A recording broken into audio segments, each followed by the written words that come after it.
क्या हो गया फातिमा? कैंप तक कैसे जाती?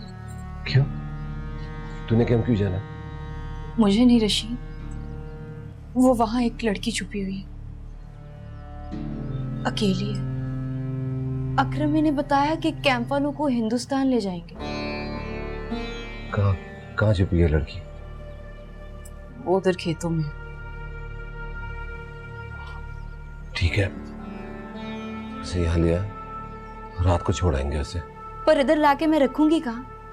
चाचा तो रोटियां तक गिनता है।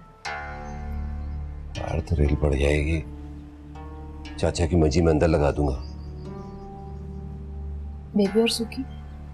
सुखी मामा के घर जाने को कह रही थी छुट्टी, और बेबे को इधर उधर लगा देंगे। वो उसे हिंदुस्तान ले जाएंगे ना। और पूरा जिला कट के रह गया, जो बच गए वो भी हिंदुस्तान ही जाएंगे, और कहाँ जाएंगे?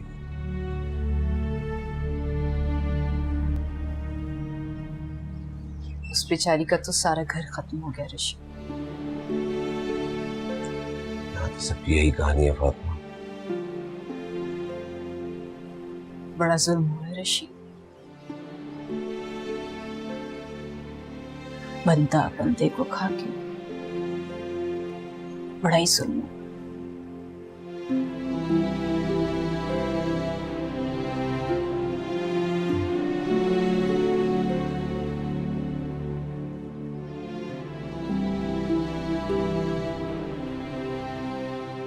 चल मैं इसको लेकर आता हूँ।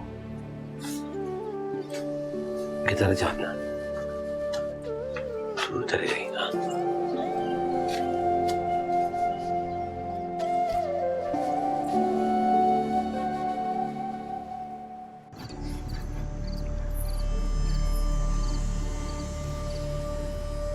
शकुंतला, शकुंतला। हाँ दीदी।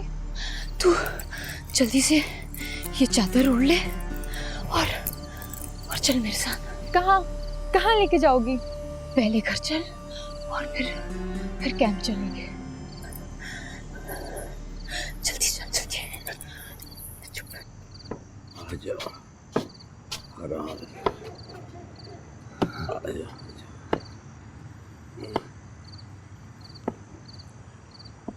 आजा, बैठ जा। आजा।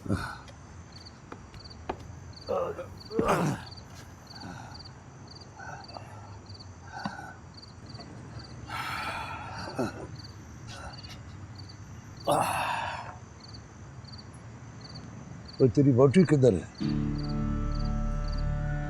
गई भी है सैदो पावली की तरफ कपा लेने। मुझे उसकी सलाह कोई अच्छी नजर नहीं आ रही। अच्छा, तू ऐवी वहम करता रहता है तू बस। और रशीद पुत्र वहम की बात नहीं है। मैंने खुद उसे किसी के लिए रोटियां पकाते हुए देखा है। फिर बहाने से बाहर गई और ऐसे आई जैसे गई नहीं थी। और चाचा आजकल जो रोला मचा हुआ है, किसको किसी का होश है? वो भी बेचारी क्या सोचती होगी।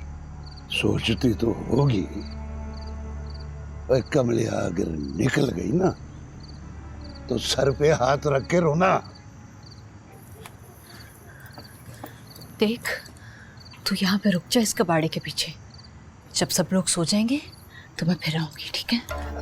मगर मैं यहाँ अकेले कैसे रुकूंगी? मुझे बहुत डर लगेगा। जब इतना सब कुछ बीत गया तो अब किस बात का डरना? लेकिन दीदी। तू यहीं रुक, मेरे पास इससे ज्यादा और कोई महफूज जगह नहीं है तुझे छुपाने के लिए। तू ऊपर ये बोरी ले ले, ठीक है? मैं बाद में आऊंगी।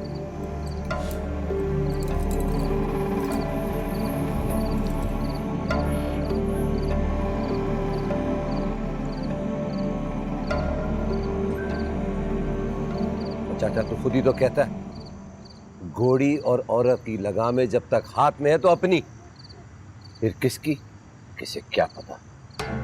रशीद पुत्र, कोई लगामें मोड़ ले बेटा, पछताएगा। मैंने पहले कभी हाथ में लगाम नहीं ली, और जाना होता तो कब की चली गई होती। ये जो कैंप लगा है ना, उनके साथ जाएगी।